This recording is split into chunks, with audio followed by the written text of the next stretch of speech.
Magandang araw mga kaibigan. Ito, may post si General De Leon. Pinost niya New Year, ano? Tawag ko ito, pasabog ni General De Leon.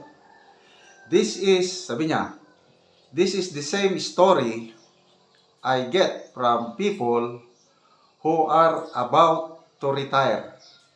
Yung pinaghihirapan nila mukhang mapupunta daw sa wala. Yung people who are about to retire from the government service, nangangamba ang mga magre-retiro. Government service, including military and uniform personnel. Okay. Isinare ni General De Leon ang post ni Mr. John Abenes. Title is, Most Government Employees Are Worried.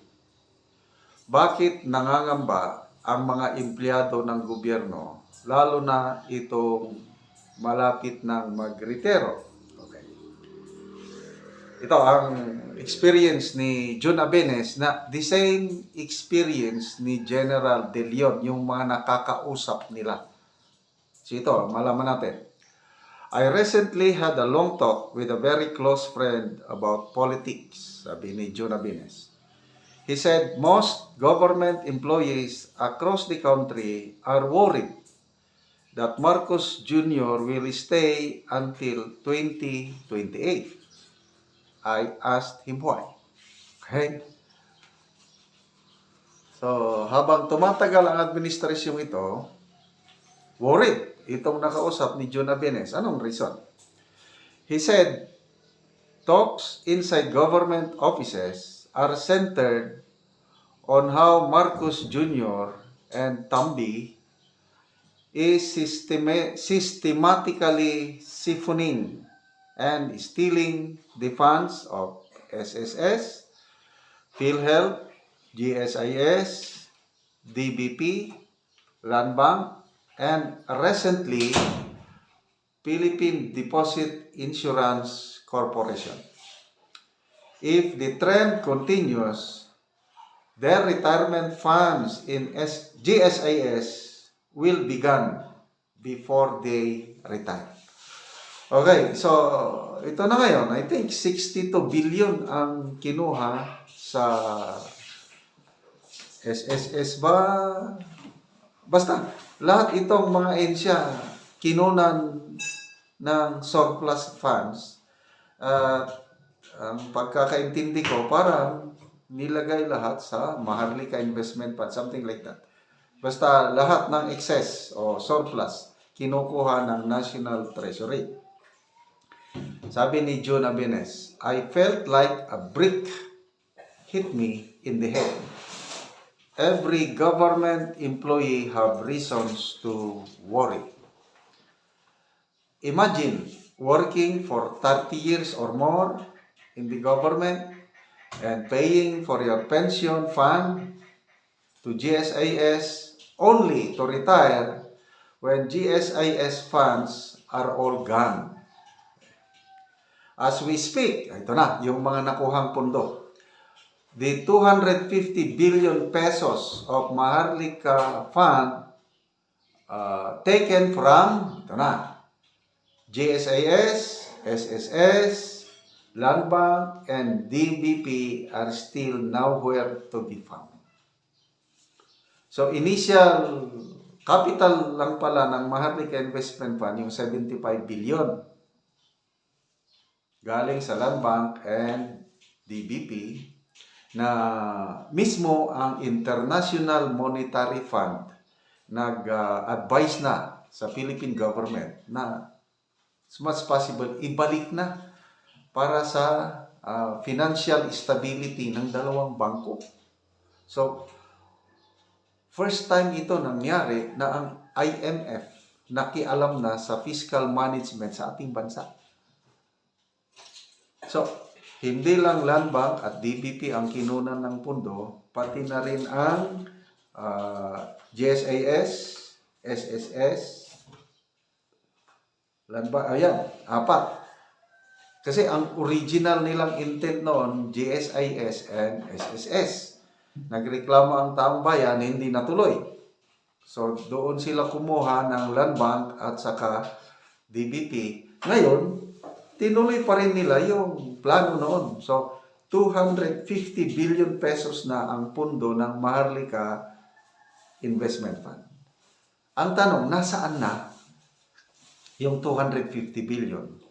Kasi, kung kumikita sana, ang purpose ng Maharlika Investment Fund is mag-generate ng income para makatulong sa pag-unlad ng ating bansa. So maganda yung hangarin. But tanong, mayroon na bang proyekto na naisakatuparan? Kumikita na ba ang Maharlika Investment Corporation? Ang problema is tahimik ngayon. Wala na tayong kaalam-alam ano na ang nangyayari sa Maharlika Investment Fund or Maharlika Investment Corporation. Opisina lang ang meron.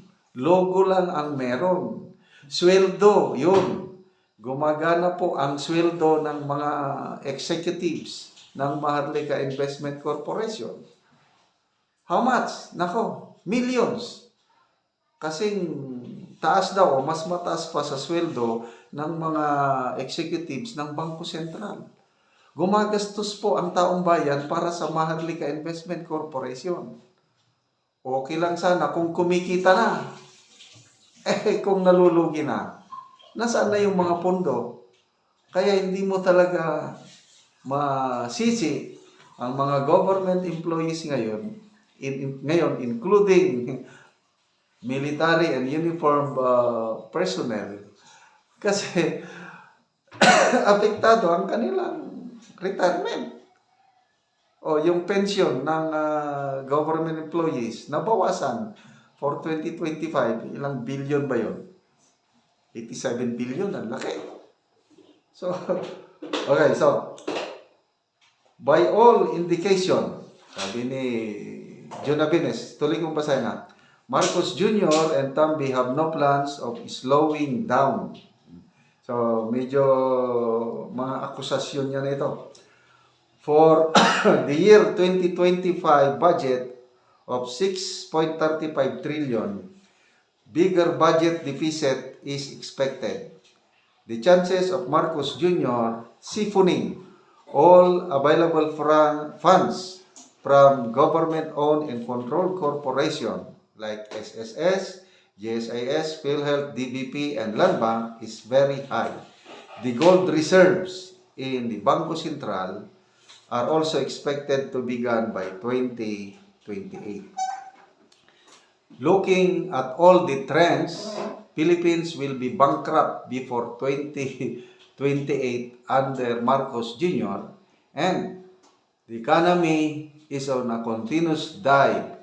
Real estate, tourism, agriculture, manufacturing, and export are all going down. Crime rates are high.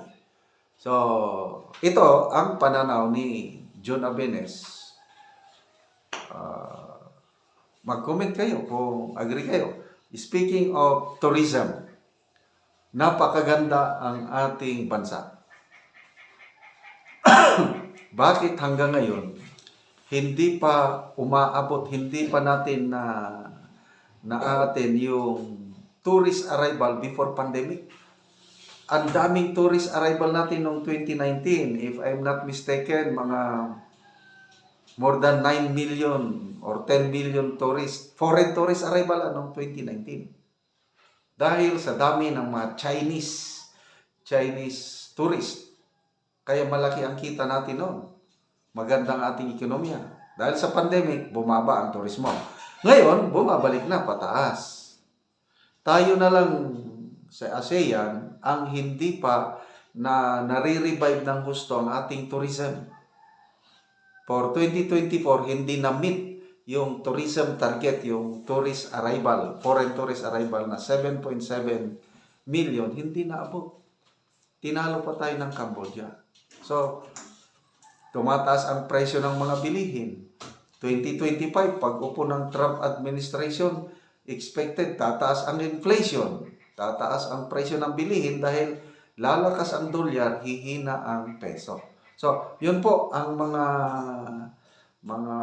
palatandaan na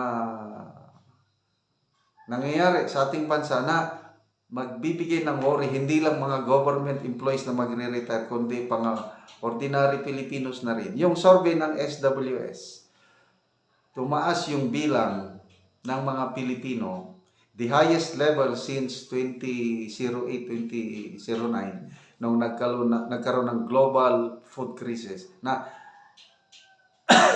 Filipinos are looking entering this year 2025 with fear dahil nga sa nangyayari sa ating bansa ngayon.